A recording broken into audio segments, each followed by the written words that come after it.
Sir YCP నుండి ఆ మూడో లిస్ట్ రిలీజ్ చేశారు సార్. మరి దాంట్లో ఏముంది? ఎంతమందిని మార్చారు? ఎంతమంది కొత్త వాళ్ళకి అవకాశం ఇచ్చారు సార్? వైసీపీ జగన్ ఇప్పుడు ఏంటంటే బిగినింగ్లో ఉన్నంత గందరగోళం ఇప్పుడు తగ్గింది యాక్చువల్గా. ఎందుకంటే అందరికీ అర్థమైపోయింది జగన్ ఎవడు మాట ఏండు, మనం ఏం చెప్పినా లాభం లేదు, ఆయన ఏదో నివేదికలు ఏదో పెట్టుకొని మొత్తానికి ఒక పద్ధతిలో వెళ్తున్నాడు. అతనికి అది రిస్కా గిస్కా అనేది మనం చెప్పలేము. ఎందుకంటే అతను నిర్ణయించుకున్నాడు. అతను తనకి ఎవరి మాట వినాలి, ఎవరి మాట వినకూడదు అనేది కూడా అతను నిర్ణయించుకున్నాడు. నిర్ణయించుకున్నాక దాన్ని బట్టి వెళ్తున్నప్పుడు ఇంక మనం భంగపడో ఏడ్చో తిట్టో ఏం లాభం లేదనేది అందరికి అర్థమైపోయింది. దానివల్ల థర్డ్ లిస్ట్ ప్రకటించినప్పుడు ఫస్ట్ లిస్టు సెకండ్ లిస్టుకు ఉన్నంత గందరగోళం అయితే కనిపించలేదు ఇప్పటివరకు అయితే. ఇంకేమైనా కొత్తగా వస్తుందేమో చూడాలి. ఎందుకంటే ముఖ్యంగా ఫస్ట్ లిస్ట్ 11 మంది, సెకండ్ లిస్టు 27 మంది. ముఖ్యంగా సెకండ్ లిస్టులో ఎక్కువ మంది గొడవకు వచ్చారు, ఏడ్చారు, బాధపడ్డారు. నేను బీసీకి అన్యాయం అన్నారు, ఎస్సీకి అన్యాయం అన్నారు, ఇలాగంతా మాట్లాడారు. దానికి వీళ్ళు సమాధానం చెప్పారు. ఇప్పుడు ఎస్సీ నియోజకవర్గాల్లో ఒక ఎస్సీని తీసేస్తే ఎస్సీకి అన్యాయం అనేది కాదు కదా, ఎందుకంటే మళ్ళీ ఎస్సీనే కదా అక్కడ పెడతారు. ఒక ఎస్టీని తీసేస్తే ఎస్టీలకు అన్యాయం అని కాదు, మళ్ళీ ఎస్సీనే పెడతారు. అవును. కాబట్టి అది ఆ లాజిక్ పనిచేయలేదు. ఇక బీసీలకు అన్యాయం అని నిన్న కూడా డాక్టర్ సంజీవ్ కుమార్ కర్నూలు ఎంపీ ఒక మరో బీసీ బలి అని కూడా కొన్ని పత్రికలు రాసి బీసీకి అన్యాయం జరిగిందని చెప్పారు. మళ్ళీ ఇప్పుడు అక్కడ గుమ్మనూరి జయరాం మళ్ళీ బీసీకే ఇచ్చాడు జగన్. కాబట్టి అక్కడ ఇంకా ఆవాదనకు కూడా ఇది లేదు. అంటే ఓవరాల్గా ఏంటంటే 175 నియోజకవర్గాల లిస్ట్ వచ్చిన తర్వాత, అట్లాగే 25 ఎంపీల లిస్ట్ వచ్చిన తర్వాత, అప్పుడు కంపారేటివ్లీ 2019తో పోలిస్తే బీసీలకి ఎన్ని ఇచ్చాడు అనేది ఒక స్టడీ చేయొచ్చు. రెండోది ఇతర పార్టీలు తెలుగుదేశం, జనసేన, బీజేపీ, మిగతా వాళ్ళు కాంగ్రెస్, మిగతా వాళ్ళు బీసీలకి ఎన్ని ఇచ్చారు, జగన్ ఎన్ని ఇచ్చాడు అనేది ఒక కంపారిజన్ స్టడీ ఉంటుంది. అది ఎప్పుడవుతుంది? అన్ని పార్టీలు టికెట్లు ఇచ్చేసినాక, జాబితాలు ప్రకటించినాక అప్పుడు మనం కంపారిజన్లో ఏ కులాలకి ఏ పార్టీలు ఏ స్థాయి ప్రాతినిధ్యం ఇచ్చారనేది మాట్లాడుకోవచ్చు. ఇప్పుడు ఏంటంటే కన్ఫ్యూజ్ చేయడానికి బీసీలు మాత్రమే బలి చేస్తున్నారు అనేది ఒక వాదన తీసుకొస్తున్నారు. ఏమైనా ఈ లిస్టులో చూసుకున్నప్పుడు ఇప్పుడు 21 మంది ఇచ్చారు. ఫస్ట్లో ఏమో 11 + 27 38, ఇప్పుడు ఒక 21, మొత్తం ఇప్పటి వరకు 59 నియోజకవర్గాలకి ఇన్ఛార్జీలని ప్రకటించారు. అంటే ఎంపీలు, ఎమ్మెల్యేలు కలిపి. ఇప్పుడు ఈ లిస్టులో 21 మంది ఇచ్చారు. ఇందులో కొంత 6 మందికి ఎంపీ ఇచ్చారు. ఆ ఎంపీ లేదంటే శ్రీకాకుళం ఎంపీ పేరాడ తిలక్ ఇచ్చారు. విశాఖ బొత్స సత్యనారాయణ భార్య. తర్వాత విజయవాడ కేసునాన్న అని తెలిసిందే మనకి. కర్నూలు సంజీవ్ కుమార్ని తీసేసి గుమ్మనూరు జయరామన్ పెట్టారు. ఆయన ఎమ్మెల్యేగా ఉండి ఇప్పుడు ఎంపీగా పెట్టారు. తిరుపతి కోనేటి ఆదిమూలం సత్యవేడు ఎమ్మెల్యేగా ఉన్నాడు, ఆయన తీసుకొచ్చి ఎంపీని చేశారు. ఇటు పలాస కారుమూరి సునీల్ యాదవ్ అని పెట్టారు. సో మనకి తిరుపతికి ఆయన పేరు గురుమూర్తిని తీసుకెళ్ళి సత్యవేడు నియోజకవర్గానికి ఇన్ఛార్జిని చేశారు. అంటే జగన్ ప్యాటర్న్ చూస్తుంటే ఎమ్మెల్యేలుగా ఉన్న వాళ్ళని ఎంపీలుగాను, ఎంపీలుగా ఉన్న వాళ్ళని ఎమ్మెల్యేలుగాను ఇస్తున్నాడు ఒకటి. రెండవ ప్యాటర్ను బీసీలకి కొంచెం పెద్దపీట వేయడం అనేది జరుగుతుంది. మూడో ప్యాటర్ను తెలుగుదేశంలో అప్పర్ కాస్ట్ కమ్మ కానీ రెడ్డి కానీ స్ట్రాంగ్గా ఉన్న చోట తను కూడా అప్పర్ కాస్ట్ కమ్మ కానీ రెడ్డి కానీ స్ట్రాంగ్ క్యాండిడేట్లను పెడుతున్నాడు. ఈ 3 రకాల ప్రయోగాలు మనకు కనబడుతుంది ఓవరాల్గా జగన్ తీసుకుంటున్న ఈ జాబితాలని చూసుకున్నప్పుడు. సో ఈ 6 మంది కాకుండా మిగతా 15 చోట్ల ఎమ్మెల్యేలను కూడా ఆయన మార్చారు.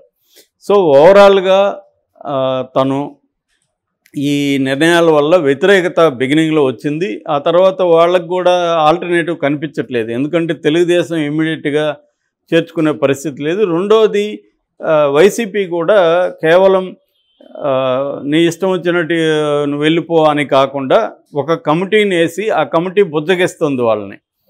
అంటే ఎవరెవరైతే బుజ్జగించగలరు అనేది ఆయా జిల్లాల బాధ్యుల్ని కోఆర్డినేటర్లు ఉన్నారు కదా, వాళ్ళతో అట్లాగే ఆ క్యాండిడేట్కి ఎవరు దగ్గరగా ఉంటారో వాళ్ళని పంపించి ఆల్టర్నేటివ్గా మిమ్మల్ని వేరే తీసుకుంటున్నాము, మనకి విధి లేని పరిస్థితుల్లోనే మీకు టికెట్లు ఇవ్వలేకపోయినాము అని చెప్పడము, లేదు ఇంకొక లిస్టులో మీకు ఉండొచ్చు మీరు ఆగండి అని చెప్పడము, ఇలాగా రకరకాలుగా బుజ్జగించే కార్యక్రమాలు చేస్తున్నట్టు కనబడుతుంది. అందుకనే మనకి గత 2 లిస్టులతో పోలిస్తే ఈ లిస్టు బయటకు వచ్చినాక పెద్ద ఎత్తున నిరసనలు కానీ ఆందోళన కానీ రాలేదు. మనం గతంలో చూస్తే వరప్రసాద్ కానీ ఇటు రాయదుర్గం ఎమ్మెల్యేగా ఉన్న కాపు రామచంద్రారెడ్డి వీళ్ళు తీవ్రంగా నిరసన వ్యక్తం చేశారు.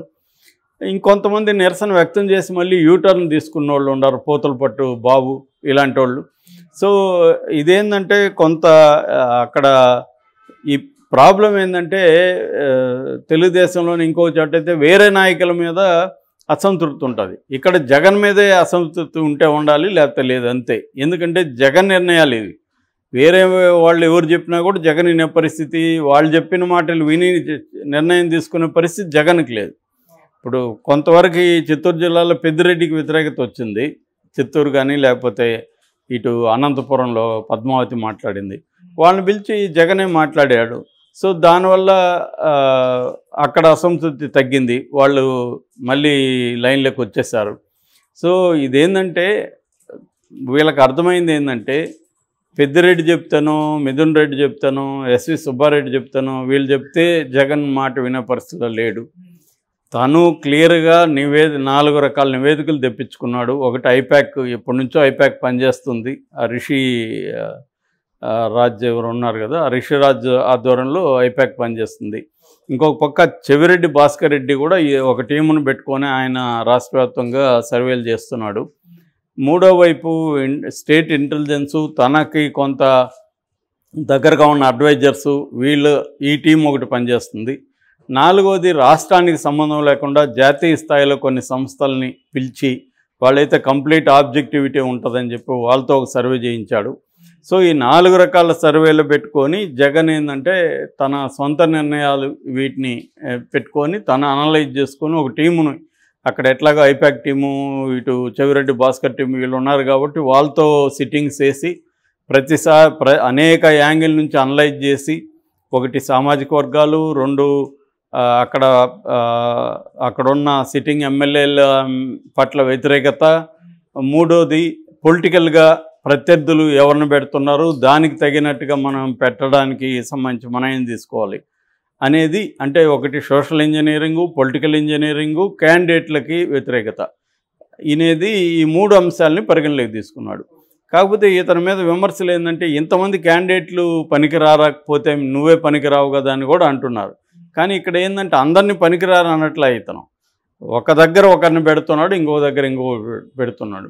రెండోది కాపు కమ్మ అనే సామాజిక వర్గం కలుస్తున్నప్పుడు, కాపు ఓట్లు కన్సల్టేట్ అవుతున్నప్పుడు దానికి ప్రత్యామ్నాయంగా బీసీలను తీసుకురావాల్సిన అవసరం ఏర్పడింది కాబట్టి అక్కడ బీసీలను పెడుతున్నారు. అంతేగాని సిట్టింగుల మీద వ్యతిరేకత అనేది క్రైటీరియా కాదు, అది ప్రచారం అలా జరుగుతుంది. కానీ అదొక్కటే క్రైటీరియాగా జగన్ చేయట్లేదు, ఇంకా 2-3 క్రైటీరియాలు పెట్టుకొని చేస్తున్నాడు. కాబట్టి కూడా ఇదంతా కూడా వాళ్ళకు కూడా ఎక్స్ప్లెయిన్ చేస్తున్నారు, మీకు వ్యతిరేకత అనేది నేను పరిగణలోకి తీసుకోవట్లేదు. వాళ్ళు కూడా ఏమంటారు, అయ్యా అసలు నువ్వు మాకు ఫ్రీడమ్ ఎక్కడిచ్చావు, నువ్వు జగను జనం అనేది కదా ఉంది, మాకు వ్యతిరేకత అంటావేంది, ఏదన్నా వ్యతిరేకత ఉంటే నీకు కదా ఉంటుంది అనేది వాళ్ళు మాట్లాడుతున్నారు. అది కరెక్ట్, అది జగన్కి కూడా ఐడియా ఉంది. కానీ తన వ్యతిరేకతని ఇప్పుడు తనైతే మారలేడుగా, వేరే వాళ్ళకి సీఎం ఇవ్వలేడు.